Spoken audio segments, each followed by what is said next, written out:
Dah, jom abang, jom.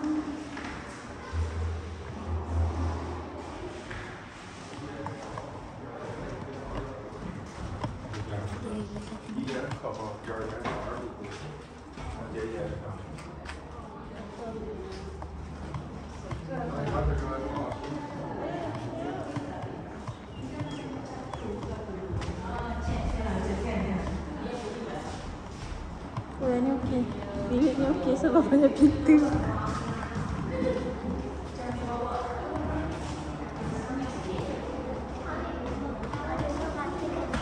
Balik bentuk-bentuk macam bentuk cheese.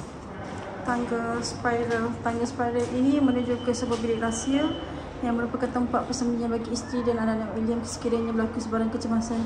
Bilik bawah tanah ini juga mungkin merupakan bilik gelap bagi tujuan fotografi sebagaimana yang dinyatakan dalam sebuah iklan bertarikh 7 Oktober 1927. Apabila Careless House termasuklah rumah agama yang belum siap dibina ini ditawarkan untuk jualan setelah William meninggal dunia.